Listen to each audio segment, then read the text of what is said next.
اب سائنسداں تحقیق کر رہے ہیں، ابھی ماضی قریب کے اندر امریکہ کے اندر تحقیق ہوئی کہ عام طور پر بہت ساری چیزیں پڑھ کر مریضوں کو دم کی جاتی ہے. بہت سارے مریض کچھ اوراد و وظائف کرتے ہیں، بہت سارے مریض، بہت سارے بزرگ رات کو عبادت و ریاضت کے اندر، تسبیح و تحلیل کے اندر مصروف رہتے ہیں. تو سوال یہ پیدا ہوتا ہے کہ کیا ان کلمات کا انسانی زندگی میں کوئی اثر بھی ہوتا ہے یا نہیں ہوتا؟ اللہ اکبر. میرے پیارے آقا صلی اللہ علیہ وسلم کے پیارے دیوانوں، چند مریضوں کو بٹھایا گیا اور ان مریضوں کی پہلے پوزیشن کا ریسرچ کیا گیا کہ ابھی ان کی پوزیشن کیا ہے، نوٹ کیا گیا، اور اس کے بعد ان مریضوں پر آیات قرآنی پڑھ کر کے دم کیا گیا. پھر اس کے بعد انویسٹیگیٹ کیا گیا تو پہلے کی حالت سے اس مریض کی حالت بہتر نظر آنے لگی. یہ قرآن کی آیتوں کی تاثیر ہے، یہ قرآن کی آیتوں کا اثر ہے. میرے پیارے آقا صلی اللہ تعالی علیہ وسلم کے پیارے دیوانوں، دنیا اللہ کے کلام کے حوالے سے غور کر رہی ہے، اللہ کے کلام کے حوالے سے ریسرچ کر رہی ہے، لیکن مسلمانوں کا عالم یہ ہے کہ اللہ کے کلام سے نہ استفادہ ہے، نہ اللہ کے کلام کو سننا ہے، نہ اللہ کے کلام کو پڑھنا ہے، نہ اللہ کے کلام کو سمجھنا ہے، بلکہ اس کتاب سے مسلمانوں کا تعلق نہایت ہی کمزور ہو چکا ہے. میرے پیارے آقا صلی اللہ علیہ وسلم کے پیارے دیوانوں، اسی لیے کہا گیا جب امام قرأت کرے خاموشی کے ساتھ سماعت کرو.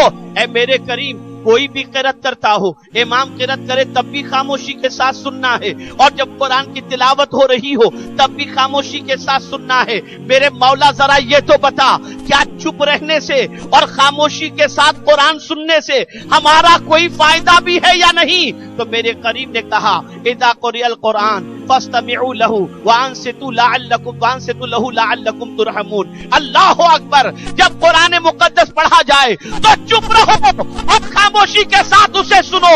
اگر تم چپ رہے اور خاموشی کے ساتھ سنے تو اللہ تم پر رحم و کرم کی بارشیں نازل فرمائے. میرے پیارے آقا صلی اللہ تعالی علیہ وسلم کے پیارے دیوانوں، اب آپ دیکھیں، ایک بندہ حالت نماز کے اندر اللہ کے کلام کو سنتا ہے، جب قرآن سنتا ہے اس کا اثر اس کے دل پر پڑتا ہے. اب یہی انسان نماز کے بعد جب باہر نکلتا ہے تو گانے کی آواز اچھی نہیں لگتی، گانوں کی آواز اس کے دل و دماغ کو پریشان کر دیتی ہے، اس انسان کو بے چین کر دیتی ہے. اس لیے اسے اس وقت پریشانی اور بے چینی محسوس ہوگی جب وہ تلاوت سنتا ہوگا تو منہمک ہو کر سنتا ہوگا، توجہ کے ساتھ سنتا ہوگا، اس کے الفاظ کی طرف توجہ رکھتا ہوگا، قاری قرآن کی تلاوت کی طرف متوجہ رہتا ہوگا اور خود پڑھتا ہوگا، تب بھی قرآن میں ڈوب کر کے پڑھا ہوگا. تو اس کی کیفیت یہ بنے گی کہ اب قرآن سن لینے کے بعد کوئی اور چیز اسے اچھی نہیں لگے گی. اور اس طریقے سے یہ نماز میں قرآن سننے کی برکت سے اللہ عز و جل اسے برائیوں سے محفوظ رکھے گا، اور بری باتیں سننے سے اللہ عز و جل کا یہ بندہ اپنے وجود کو روکنے کی کوشش کرے گا. لائک کریں، سبسکرائب کریں اور اس کے بعد بیل آئیکن کو دبائیں تاکہ ہمارے ویڈیوز آپ تک سب سے پہلے پہنچے.